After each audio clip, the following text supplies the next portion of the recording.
Վաշինգտոնի միջնորդությամբ ազատ արձակված բելառուսցի 250 քաղբանտարկյալներից 15-ը ժամանել են Լիտվա։ Տեսանյութերում երևում է, ինչպես են աջակիցները ուրախ դիմավորում բանտերում տարիներ անցկացրած բելառուսցիներին։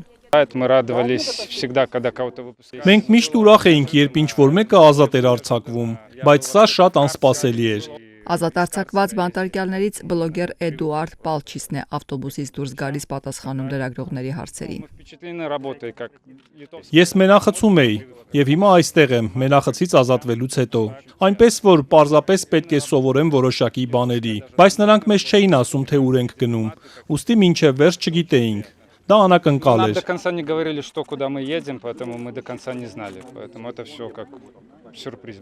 Բանտարկյալներից մարդու իրավունքների համար պայքարող ակտիվիստ Վալիացին Ստեֆանովիչն էր, որ 5 տարի ճաղերի ետևում է անցկացրել, ասում է դեռ առավոտյան չէր հավատում, որ երեկոյան արդեն ազատության մեջ կլինի։ Վերջին 1.5 տարվա ընթացքում ես պահվել եմ խիստ պայմաններում, փակ բանտում։ Այնպես որ իհարկե ես ուրախ եմ, ես միշտ եղել եւ մնում եմ հայրենասեր, եւ այն փաստը, որ ինձ վտարեցին հայրենիքից, մեղմ ասած խորապես վշտացնում է ինձ։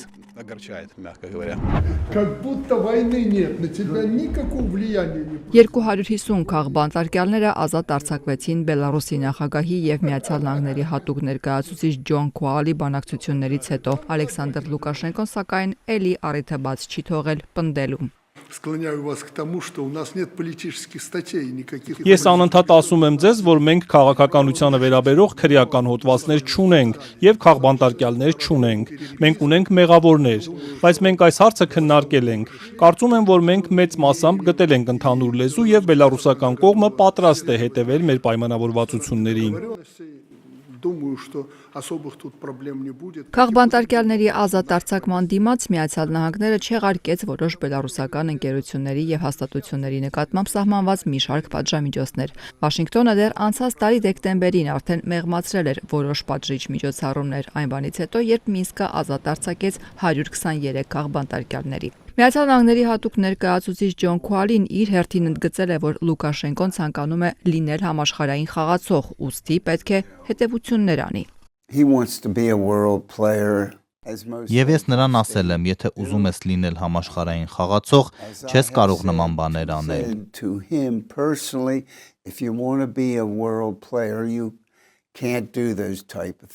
Քննարկվում է նաև Մինսկում ամերիկյան դեսպանատան հնարավոր վերաբացման հարցը, որը փակվել էր 2022-ին, երբ Վլադիմիր Պուտինը Բելառուսը օգտագործեց որպես հենակետ Ուկրաինա ներխուժման համար։ Միացյալ Նահանգների պաշտոնյաները Reuters-ին հայտնել են, որ Վաշինգտոնը հույս ունի Լուկաշենկոյի հետ համագործակցելով որոշ չափով հեռացնել նրան Պուտինի ազդեցությունից։ Լուկաշենկոն դեռ դեկտեմբերին էր սակայն հայտնել, որ Բելառուսը թեև Միացյալ Նահանգների հետ մեծ գործարքի մեջ է մտնում, բայց դա չի լինի Ռուսաստանի հետ հարաբերությունները վտանգելու հաշվին։ Может быть, в следующий раз уже прямым рейсом? I hope so. Очень надеюсь на это.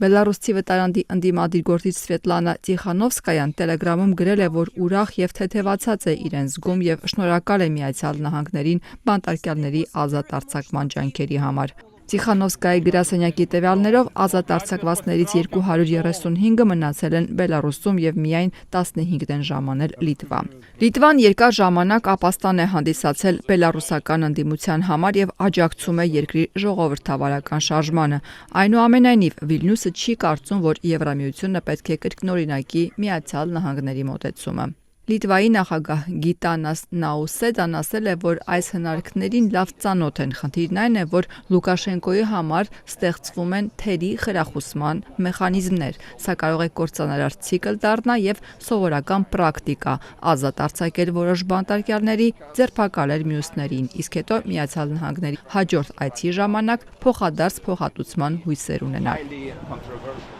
Եվրամիությունը իր հերթին վերջերս եւս 12 ամսով երկարաձգել էր Բելառուսի նկատմամբ պատժամիջոցները։ Իրավապաշտպանների գնահատականներով Բելառուսում դեռևս 1400 քաղաքական բանտարկյալ կա, որոնց մեծ մասը կալանավորվել է 2020 թվականի ընտրություններից հետո, որը Եվրամիության առաջնորդները կեղծ են որակել եւ որի հետևանքով տասնյակ հազարավոր բելառուսցիներ փախել են երկրից։